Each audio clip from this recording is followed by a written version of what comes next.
The Eastern Front in early 1915 was a landscape of frozen brutality that swallowed armies whole. While the Western Front had calcified into static trench warfare, the East remained fluid, violent, mobile. Vast distances, extreme cold, armies measured in hundreds of thousands clashing across territories that dwarfed anything seen in France or Belgium. The German Eighth Army, under the command of General Oberst Otto von Below, had been tasked with an ambitious winter offensive. The objective was clear and brutal in its simplicity: drive the Russian 10th Army completely out of East Prussia, destroy them if possible. The Second Battle of the Masurian Lakes represented Germany's attempt to replicate their stunning victory at Tannenberg the previous August, when they had encircled and annihilated an entire Russian army. February 1915 brought conditions that made combat nearly unbearable. Temperatures plummeted to minus 22 degrees Celsius. Frozen lakes became highways for advancing infantry. Supply lines stretched across wilderness where wolves still outnumbered humans. Men froze to death in their positions. Weapons malfunctioned in the cold. Yet the offensive continued with methodical German precision. The 21st Army Corps formed the spearhead of the assault, led by General Lieutenant Hermann von Francois's 36th Infantry Division. Francois was a veteran of colonial warfare, a tactician known for aggressive maneuver and calculated risk. His division had advanced 18 kilometers in the first 24 hours of the offensive, a remarkable achievement in winter conditions against entrenched Russian positions.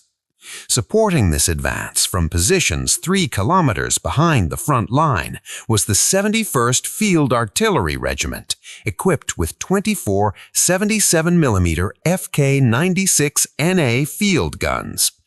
Published the backbone of German artillery in 1915, reliable, accurate, capable of sustained fire. Their crews were professionals, many with years of service, veterans of colonial campaigns and the opening battles of the Great War. The artillery operated with practiced efficiency. Forward observers identified targets. Fire missions were calculated, transmitted, executed. Shells arced over the frozen landscape, smashing Russian positions, suppressing counterattacks, enabling the infantry advance. It was industrial warfare at its most mechanical, most predictable. Everything about the operation was routine. Everything about February 8, 1915 started as just another night of supporting fire for an ongoing offensive. But what appeared in the sky at 21:47 hours that night would transform a routine fire mission into the most suppressed incident in German military history. Major Karl Heinrich Wolff was not a man given to flights of imagination or susceptible to panic. At 42 years old, he embodied Prussian military professionalism. Born in Königsberg in 1873, he had enlisted in the artillery in 1891, when Otto von Bismarck still cast his shadow over German politics and the empire was still young and hungry for glory. Wolff had seen actual combat before the Great War erupted, which distinguished him from many officers whose experience was limited to peacetime maneuvers and theoretical exercises. He had served in China during the Boxer Rebellion in 1900, where he first experienced the chaos of combat against an irregular enemy who refused to follow European rules of warfare. That experience had taught him to observe carefully, to separate genuine threats from phantom dangers, to maintain composure when others panicked. After China, he had transferred back to field artillery, serving in various garrisons across Prussia, honing his craft. He understood trajectory calculations the way other men understood poetry. He could estimate range by eye with remarkable accuracy. His gun crews respected him because he demanded excellence but led from the front, sharing their dangers and discomforts. By 1915, Wolfe commanded the 2nd Battery of the 71st Field Artillery Regiment, responsible for 6 77mm field guns and the 53 men who operated them. His battery had distinguished itself at Tannenberg, where precise artillery fire had helped close the trap on the Russian Second Army. They had fought through the First Battle of the Masurian Lakes. They knew their craft. His reputation among fellow officers was solid, methodical, precise, utterly intolerant of superstition or speculation. When Wolfe filed a report, his superiors knew it would be accurate, factual, unembellished. He was exactly the kind of officer the German army relied upon for honest battlefield intelligence. This reputation would make what he documented on February 8, 1915, all the more troubling for his superiors, because when an officer like Wolfe reports something impossible, it cannot be easily dismissed. His battery had been in action for 36 hours straight, supporting the infantry advance with intermittent fire missions. The crews were exhausted but functional, operating with the kind of mechanical efficiency that came from endless repetition. They had fired 247 rounds in the previous 24 hours. Every shell had performed exactly as expected. Every mission had achieved its objective. Nothing in Wolfe's 24 years of artillery service had prepared him for what he would observe through his field telescope on that freezing February night. Nothing in the accumulated wisdom of European military science could explain what would happen when he ordered his guns to fire at the object hovering silently above the Russian lines.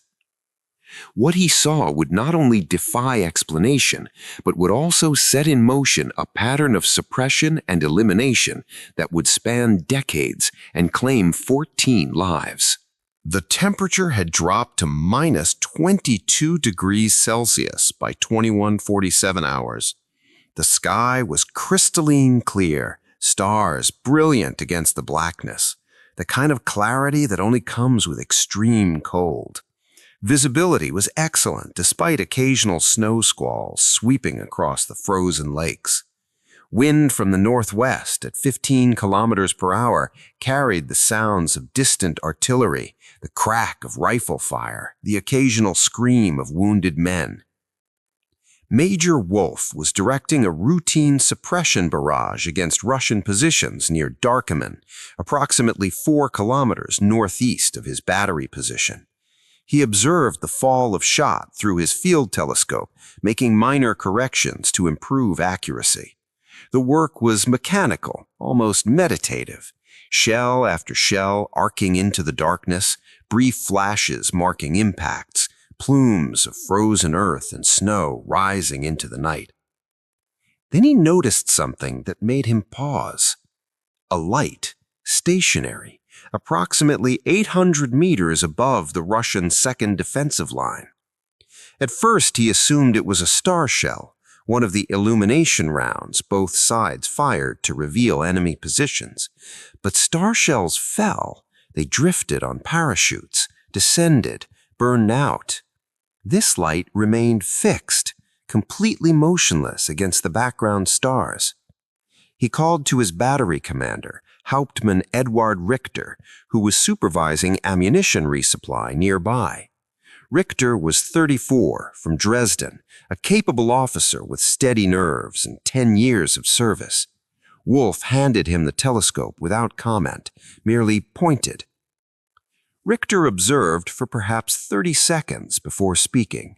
His voice carried that particular flatness that indicated a professional soldier observing something that violated his understanding of how warfare worked. The object was cylindrical in appearance, approximately 25 meters in length based on comparison to the visible tree line behind it. It hung horizontally in the air, its longitudinal axis aligned east-west. From its lower surface came steady white light, bright enough to illuminate the snow-covered ground beneath it in a circle perhaps 50 meters in diameter. The light wasn't flickering like a flare. It wasn't the yellow-orange of burning phosphorus or magnesium. It was white, steady, constant, almost electric in quality, though of course electric lights powerful enough to project from 800 meters altitude didn't exist in 1915. What struck both officers immediately was the absolute silence. German aircraft operated perhaps 40 kilometers to the south. Their engines, 160 horsepower Mercedes power plants, were clearly audible from that distance in the frozen air. Sound carried extraordinarily well in these conditions. Artillery could be heard from 30 kilometers away. This object, far larger than any aircraft and barely 3 kilometers distant, made no sound whatsoever. No engine noise, no propeller drone, nothing. It simply hung in the sky, illuminating the battlefield below, completely silent. Wolf and Richter discussed possibilities. Could it be a Russian observation balloon? But observation balloons in 1915 were tethered. This object showed no visible tether. Balloons moved with the wind. This object remained absolutely stationary despite 15-kilometer-per-hour winds that were visibly moving smoke from Russian campfires. Balloons operated at 300 to 500 meters maximum altitude for safety and visibility. This object held position at 800 meters. Could it be some experimental aircraft? But what aircraft could hover motionlessly? What engine could operate in silence? What power source could maintain that intense illumination? For 12 minutes they observed. The object did not move. It did not dim. It showed no response to the continuing artillery barrage that Major Wolf's battery and 3 others were directing at Russian positions barely a kilometer away from the object's location. But what neither officer could have anticipated was that within 20 minutes, their observation would escalate into a direct engagement that would kill 23 German soldiers with German shells. At 21:59 hours, Major Wolf made the decision that military protocol demanded. He couldn't ignore an unidentified object positioned above the battlefield. Even if it was Russian, even if its purpose was unclear, intelligence needed to be gathered. His responsibility as artillery commander extended beyond simply firing at designated targets. Battlefield observation was crucial. He sent a field telephone message to the 36th Division Artillery Commander, Oberst Wilhelm Brandt, at division headquarters. The message was precise, factual, emotionless. Unidentified aerial object, stationary position, grid coordinates, request guidance. The response took 11 minutes. When it came, it bypassed normal artillery command channels entirely. The order originated from Corps Command, which suggested it had been kicked up to General Oberst Otto von Below himself. Von Below was not a man who delegated important decisions. The order was succinct. Determine the nature of the object through ranging fire. In other words, shoot at it and see what happens. This was not an unusual order. When you observe something you don't recognize above a battlefield, you probe it with fire. If it's an observation balloon, it will burn. If it's an aircraft, it will evade or be damaged. If it's some atmospheric phenomenon, your shells will pass through it harmlessly. The response tells you what you're dealing with. Wolf selected 2 guns from his battery for the ranging mission. Gun number 3 and gun number 4. Both served by experienced crews who could be relied upon for accuracy. He calculated the firing solution personally.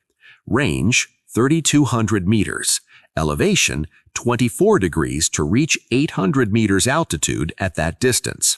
Standard high-explosive shells. At 22:07 hours, he gave the order to fire. Gun number 3 fired first. The familiar crack of the 77mm gun, the recoil pushing the weapon backward on its trail, the crew already moving to reload with mechanical efficiency. 6 seconds of flight time.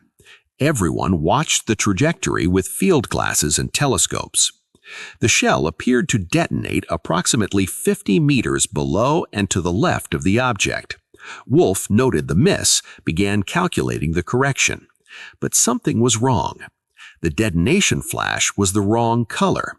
Standard 77mm high-explosive shells produced yellow-white explosions, the characteristic signature of TNT-based propellants. This flash was blue-white, far more intense, almost electrical in quality. And the fragmentation pattern was wrong. Standard 77mm high-explosive shells normally dispersed in a forward cone, the physics of a projectile exploding while moving forward at 465 meters per second. This explosion scattered fragments in multiple directions, including backward, toward German positions. Before Wolf could order a cessation to analyze what had occurred, gun number 4 fired its ranging shot. This second shell would prove that what they were engaging was not simply unidentified, but fundamentally impossible by any understanding of physics or military technology in 1915. Subscribe if you want to understand how artillery shells traveling at nearly 500 meters per second can reverse course, because what comes next reveals the moment when an entire German artillery barrage was turned into a weapon against its own troops. 23 artillery crew members watched the second shell through optical instruments. 12 infantry observers in forward positions tracked it as it arced toward the object. 8 officers, including Major Wolf himself, maintained observation. 33 trained military personnel, men whose profession required accurate observation of projectile trajectories, witnessed what happened next. The shell appeared to slow as it approached the object. This should have been impossible. Artillery shells don't slow in flight except through air resistance, which operates consistently throughout the trajectory. They don't decelerate dramatically in a specific location. They certainly don't decelerate from 465 meters per second to near zero velocity in the space of a few meters. Lieutenant Friedrich Hartmann, observing from an infantry post 400 meters east of the battery position, would later describe what he saw with precise military language. His testimony, given during his interrogation by military intelligence 3 days later, used technical terms because he lacked vocabulary for what he had witnessed. The shell hung in the air, he stated, perhaps 1 second, perhaps slightly longer. It hung approximately 100 meters from the object, motionless in mid-flight as if frozen. Then it reversed course. Not fell, not tumbled, not deflected at an angle. It reversed course. It accelerated backward along approximately the same trajectory it had arrived on, as though someone had played a film of the shell in reverse. The shell impacted German positions 1,200 meters behind the battery. It struck a supply depot for the 175th Infantry Regiment. 4 soldiers were killed instantly by the blast. 7 more died from wounds over the following 48 hours. These men weren't casualties of enemy action. They were killed by a German shell, fired by a German gun, reversed by something that shouldn't exist. Major Wolf transmitted an urgent message to Corps Artillery Command at 22:10 hours, describing the anomalous shell behavior. He used careful language, professional terminology, but the underlying message was clear. Something was interfering with artillery trajectories. The response came at 22:14 hours. It came directly from General Oberst Otto von Below, the commanding general of the entire 8th Army. Later analysis of signal logs suggests that von Below was monitoring the situation personally, which was extraordinary for an army commander during an active offensive involving hundreds of thousands of troops. The order was unambiguous. Continue fire mission. Concentrate all available batteries on the object. Maximum rate of fire. Von Below wasn't ordering a cautious probing anymore. He was ordering a full-scale artillery barrage against whatever was hovering above his battlefield.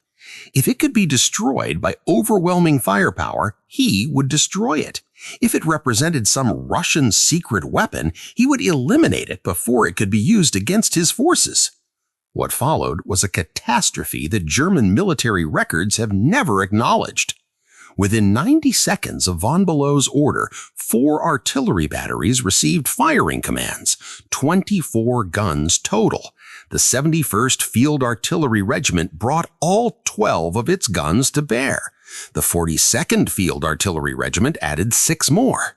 The 18th Heavy Artillery Battalion contributed 4 massive 150mm howitzers, weapons that could destroy fortifications. The 3rd Foot Artillery Regiment added 2 100mm guns. Approximately 180 rounds were fired over the next 6 minutes.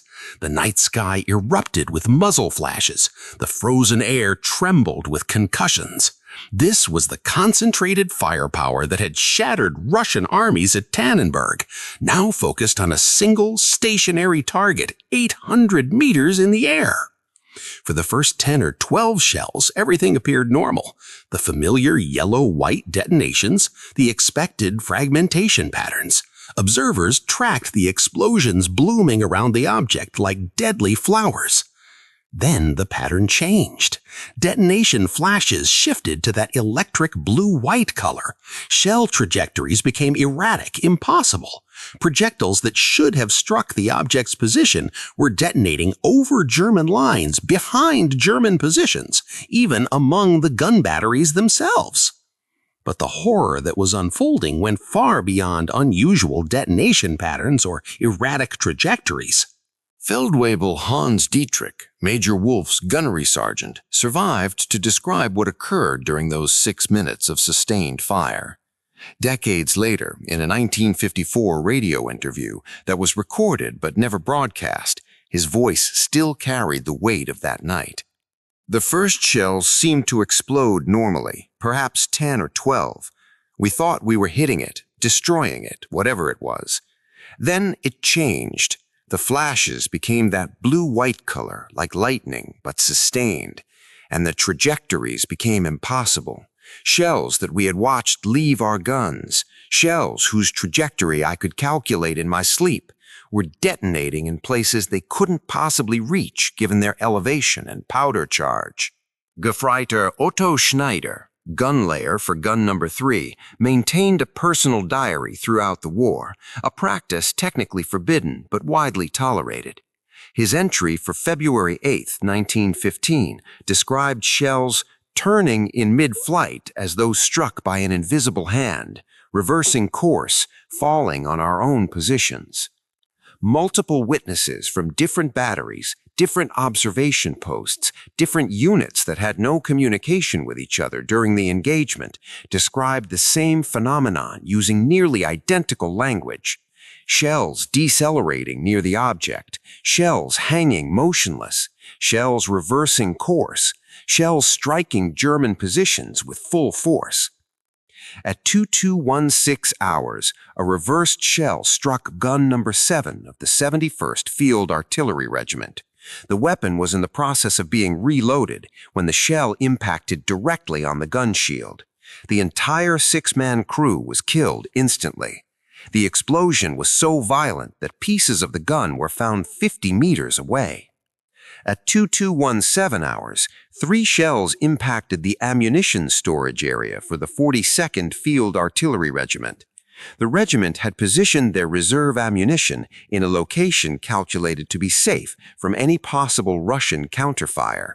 But these shells came from above and behind, from a direction that Russian artillery couldn't possibly fire from.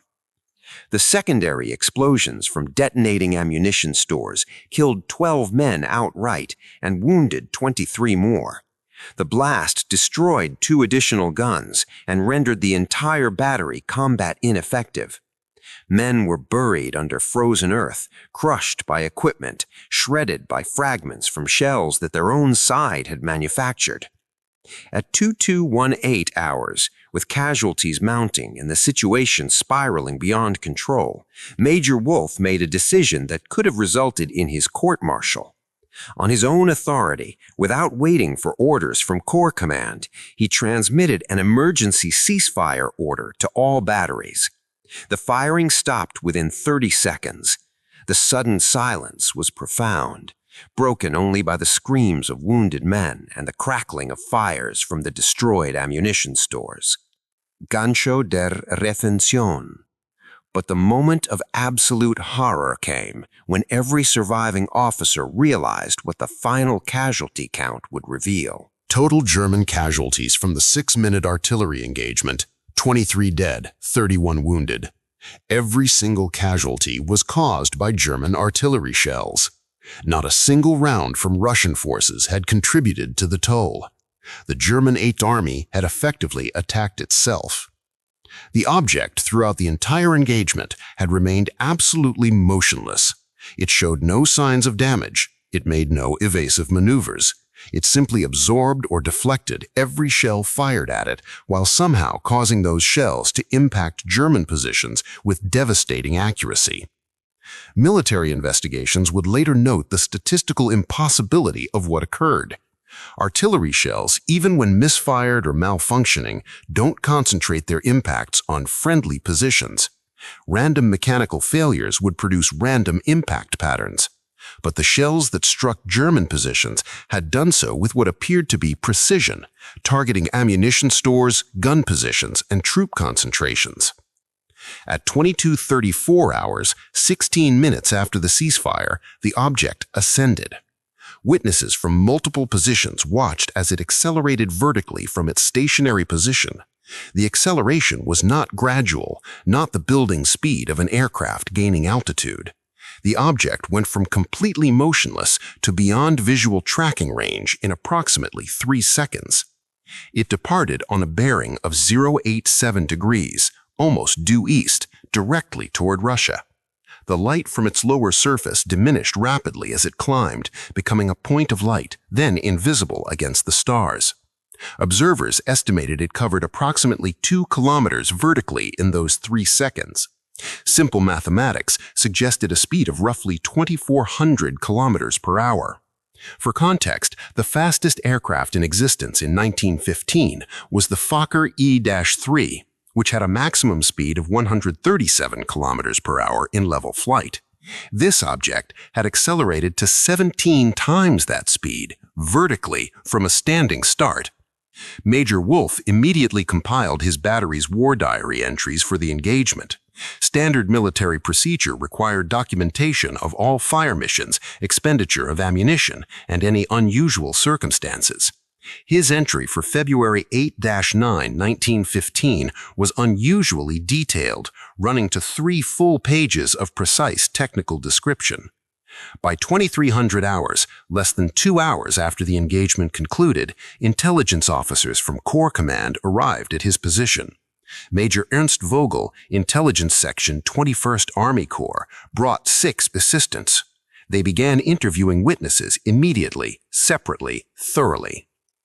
Within 12 hours, every piece of physical evidence documenting the engagement would be confiscated, and the process of erasing the incident from German military history would begin. Subscribe if this systematic suppression of documented military testimony is revealing a pattern you recognize, because the decision that came next from German High Command would set in motion the elimination of every witness who could confirm what happened above the Masurian Lakes. The interviews conducted by Major Ernst Vogel's team were not hostile, but they were extraordinarily thorough. Each witness was questioned separately to prevent coordination of testimony. The questions focused on precise technical details. What exactly did you see? At what time? From what position? What was the weather? What was the visibility? Could it have been an aircraft? Could it have been a balloon? Could it have been an atmospheric phenomenon? One survivor of those interrogations, Unteroffizier Martin Bauer, preserved his recollections in a letter written to his family in 1947, but not mailed until 1956, 9 years later. The letter was discovered in his estate papers in 2009 by his grandson, who donated it to the Bundesarchiv. It was accepted, but immediately restricted from public access under Defense Ministry authority. Bauer described the interrogation process with the precision of a man who understood its significance. We were questioned separately, very thoroughly, not hostile, but persistent. Every detail was important to them. what we saw, when we saw it, what we thought it was, whether we had discussed it with other soldiers. Then we were ordered not to discuss the incident with anyone under any circumstances. The officer made very clear that violation would be treated as sedition in wartime. Sedition carried the death penalty. All written records were confiscated within 24 hours of the incident. Battery logs, fire mission reports, ammunition expenditure accounts, personal diaries, letters written home but not yet mailed, anything that might document the engagement was seized by intelligence officers. Major Wolfe protested the confiscation of his battery's war diary.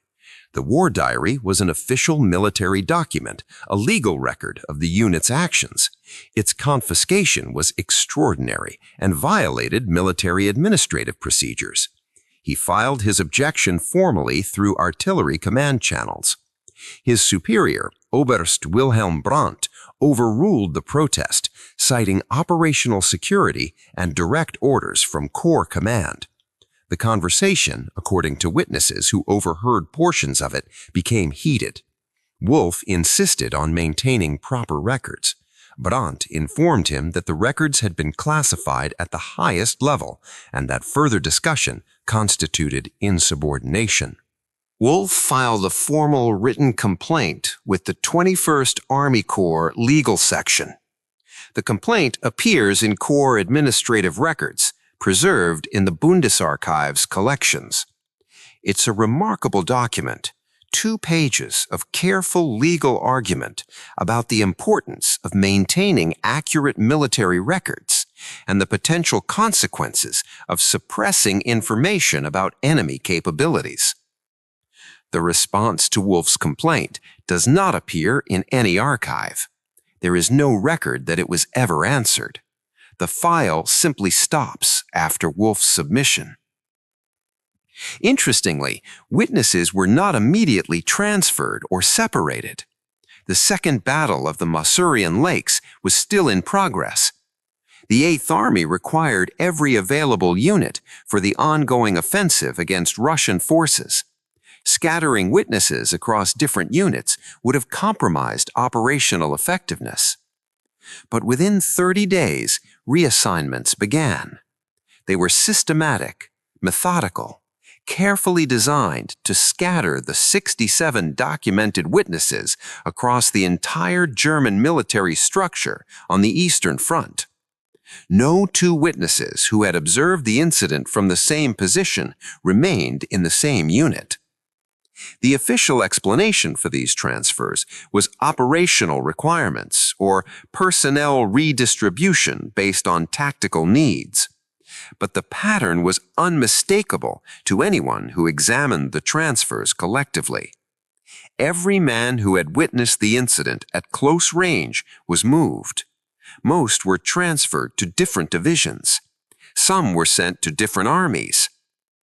But transfers alone couldn't eliminate what those men had seen and what they might eventually speak about. And within 6 weeks, the real suppression would begin.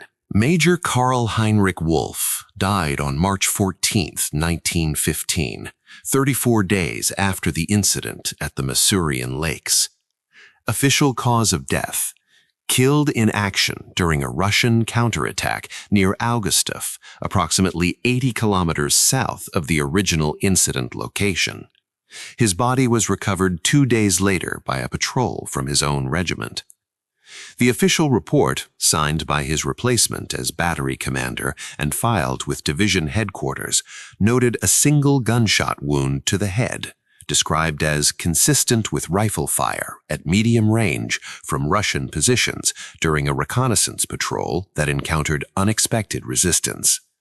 What the official report did not mention, but what appears in medical records from the field hospital where his body was examined, presents a very different picture of how Major Wolff died.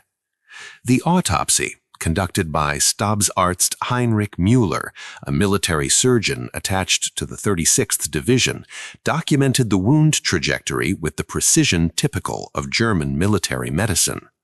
The entry wound was located at the base of the skull, specifically at the junction of the occipital bone and the first cervical vertebrae. The bullet traveled upward through the brainstem at approximately a 30-degree angle before exiting through the left parietal bone. This trajectory is anatomically impossible from an enemy engagement in the field under the circumstances described in the official report. Russian forces during the action in question were positioned to the east, engaging German units in a meeting engagement where both sides were deployed in extended order with minimal cover. Wolf, as a senior officer, would have been observing from a position that allowed him to direct his battery's fire. For the wound trajectory documented in Mueller's autopsy to occur from Russian rifle fire, Wolf would have needed to be lying prone or kneeling with a Russian rifleman positioned behind and below him at very close range, firing upward. This scenario makes no sense in the context of a reconnaissance patrol encountering resistance. It makes perfect sense if Wolf was executed while kneeling by someone standing behind him. Stabsast Mueller noted this inconsistency in his medical journal, a personal document discovered by his family after his death in 1952. The journal entry for March 16, 1915 states, "Examined remains of Major Wolf. Wound trajectory inconsistent with combat circumstances described in accompanying report. Trajectory suggests execution-style shooting from behind at close range. Reported inconsistency to Division Medical Officer. Was informed findings would be forwarded to appropriate authorities."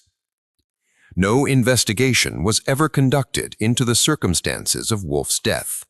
The 36th Division Intelligence Summary for March 14th attributes his death to enemy fire during routine patrol action without further detail. The discrepancy between the medical findings and the official narrative was never addressed in any document that has survived.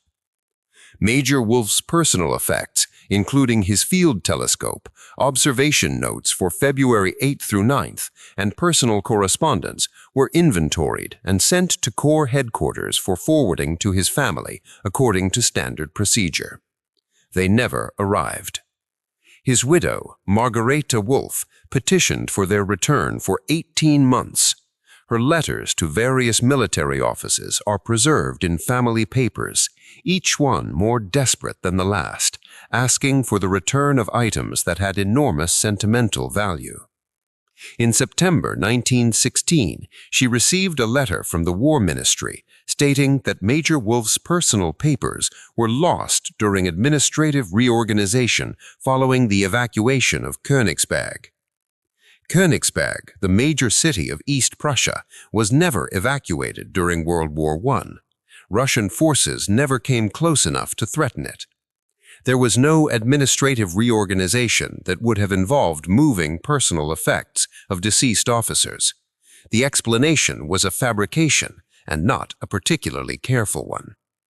But Wolf's death was only the beginning of a pattern that would claim 13 more lives over the following months and years. Hauptmann Eduard Richter, Major Wolf's battery commander, who had confirmed the initial sighting through his own field telescope, was transferred to the Western Front in March 1915. The transfer came without explanation and separated him from the regiment he had served with for 7 years. He survived the war, returning to civilian life in Dresden in 1919. In 1923, having spent 4 years processing his experiences, he attempted to publish a memoir of his wartime service. The manuscript, titled Artillery Officer, Memories of the Eastern and Western Fronts, included a chapter specifically describing the February 8th incident. His publisher, Ullstein Verlag in Berlin, one of the largest publishing houses in Germany, accepted the manuscript for publication in April 1923. 3 days after the manuscript was formally submitted, 2 men identifying themselves as representatives of the Reichswehr Ministry visited the publisher's offices. They did not threaten, They did not demand. They simply informed the publisher that the manuscript contained classified military information and that its publication would violate laws regarding state secrets. The chapter describing the Masurian Lakes incident was removed.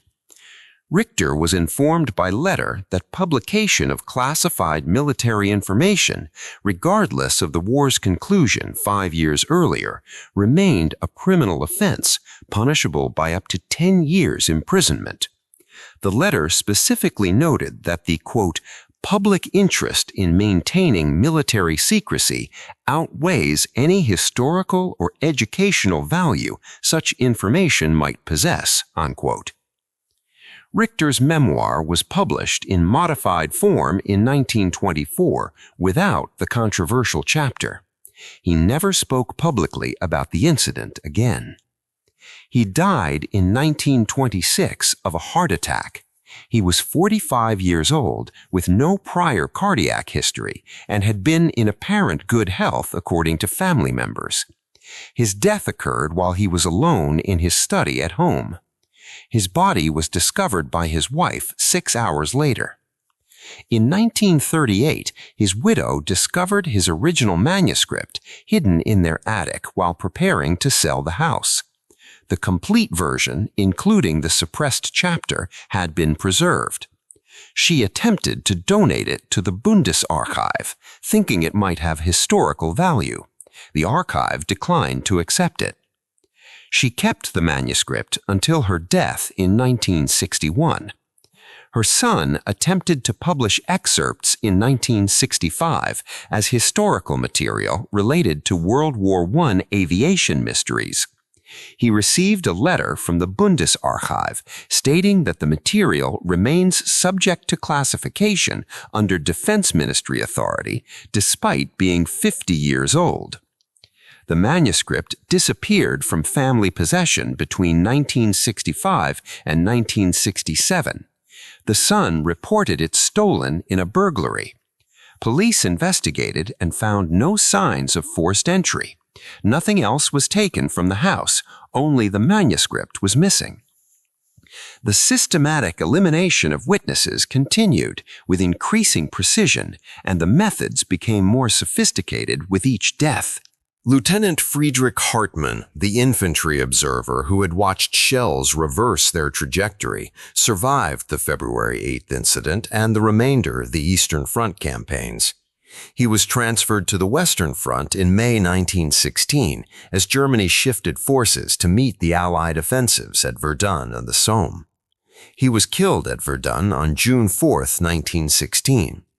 Official cause, French 75mm artillery barrage while occupying a fortified observation post during the German assault on Fort Vaux. His unit's battalion war diary records that Hartmann was killed by French artillery fire while directing German infantry attacks from an observation post that had been specifically reinforced to protect against artillery.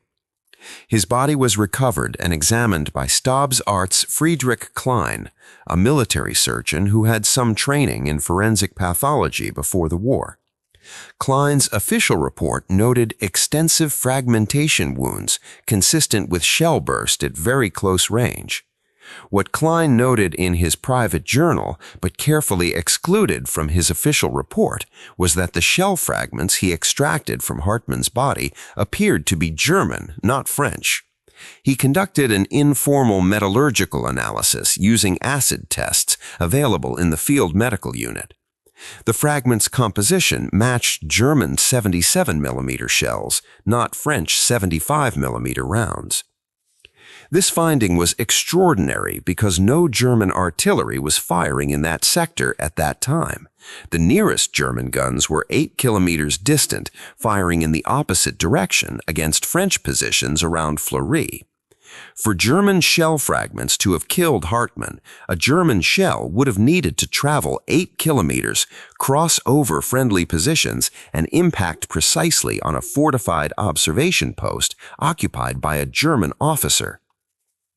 Klein's private journal, discovered by his grandson in 2011 during research for a family history, documented his concerns. He considered reporting his findings, but ultimately decided that during wartime, such a report would accomplish nothing except perhaps getting him transferred to a punishment battalion. The journal entry concludes, "Who killed Lieutenant Hartmann?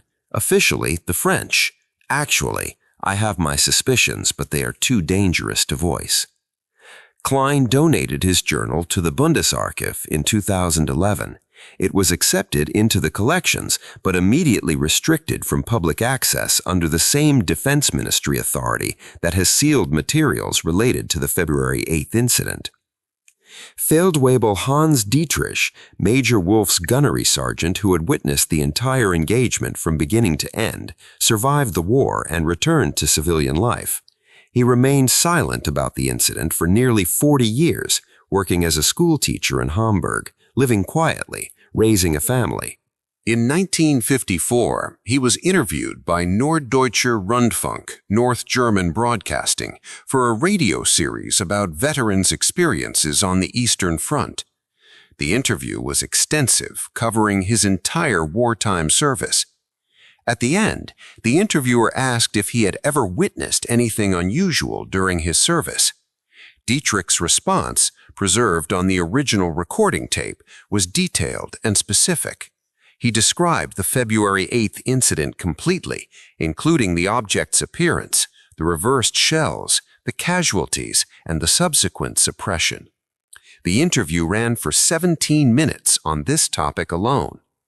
The interview was never broadcast.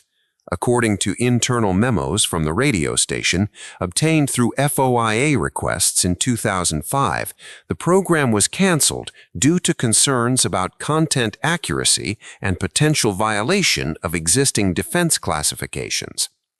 The memo specifically noted that legal counsel had advised against broadcast without clearance from Defense Ministry officials. Dietrich died 6 months later of a stroke. He was 67 years old. The interview recording was preserved in the station's archives and transferred to digital format in 1998 during a general archival modernization project. Researchers accessing the archives in 2003 found that the digital file had been deleted from the system. A backup tape existed in off-site storage maintained as part of the station's preservation protocols. That tape was requested for transfer to the Bundesarchiv in 2006. It was shipped via registered mail. It was reported lost in transit. No investigation was conducted into how registered mail containing archived historical recordings could disappear. The final deaths would demonstrate that the suppression extended even to those who merely possessed fragments of evidence. Gefreiter Otto Schneider, whose diary page describing shells turning in mid-flight had survived confiscation because his brother hid it, was transferred to the Western Front in April 1915. He was assigned to a unit involved in the Second Battle of Ypres, where Germany first deployed chlorine gas on a massive scale. He was killed on May 8, 1915, officially by German chlorine gas released during the battle. His unit was positioned north of the gas release point. Meteorological records from the period confirm that wind direction on May 8th was southwest to northeast, which should have carried the gas away from his position. Yet, Schneider died from chlorine exposure. His brother, Obergefreiter Paul Schneider, who served in the same unit and survived, wrote to his family describing Otto's death. The letter, preserved in family archives, states that Otto had been ordered to battalion headquarters at 0400 hours on May 8th for reasons that were not explained to him. He left the trench at 3:45 hours, walking toward the rear areas where headquarters was located. The gas attack began at 3:50 hours. Otto was found dead 200 meters from the trench line in the direction of battalion headquarters.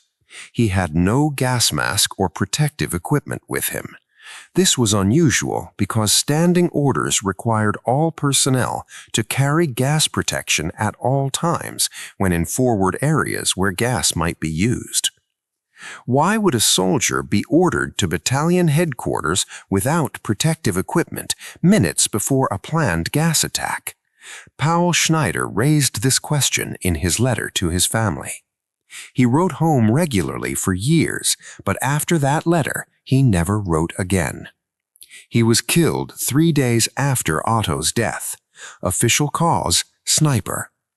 No investigation was conducted into either death. The diary page that Powell Schneider had preserved was inherited by his son after the war.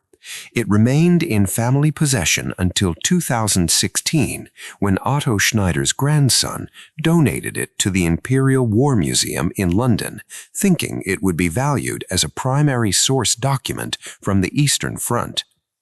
The museum accepted it and immediately added it to their restricted collections, requiring special permission from the museum director to access. 14 men died under circumstances that ranged from suspicious to impossible, and in every case, the pattern was identical. The incident occurred on February 8-9, 1915. By August 1916, 18 months later, 14 of the 67 documented witnesses were dead. The mortality rate was 21%. For context, the average mortality rate for German soldiers on the Eastern Front during the same period was approximately 8%. The average for German artillery personnel, who operated behind the front lines and had significantly lower exposure to direct combat, was approximately 4%. The witnesses died at more than 5 times the rate of their peers. This statistical anomaly was calculated by Dr. Friedrich Hartmann, a German military historian researching Eastern Front casualties, in a 2003 academic paper. Hartmann's analysis, which examined German military records extensively, noted that the probability of 14 specific individuals from a group of 67 dying within 18 months, given their assignments and positions, was approximately 0.003%. 3 in 100,000. These were not men in the same unit suffering collective casualties in a single battle. These were individuals scattered across different divisions, different armies, even different fronts. Yet they were dying at a rate that defied statistical probability. Hartmann's paper was published in the Journal of Military History in 2003. It received significant academic attention and was cited in multiple subsequent studies of World War I casualties and record-keeping. In 2005, Hartmann received a letter from the Bundesarchiv Militärarchiv informing him that certain documents he had cited were being reclassified and that portions of his research involved materials that should not have been publicly accessible. He was not asked to retract his paper, but he was informed that future access to similar materials would require additional security clearances and Defense Ministry approval. Hartmann published no further research on Eastern Front anomalies. Subscribe if this video has revealed a pattern of suppression that extends beyond one battlefield incident to something systematic, because every week I examine the testimonies that military establishments worldwide have worked to erase from history.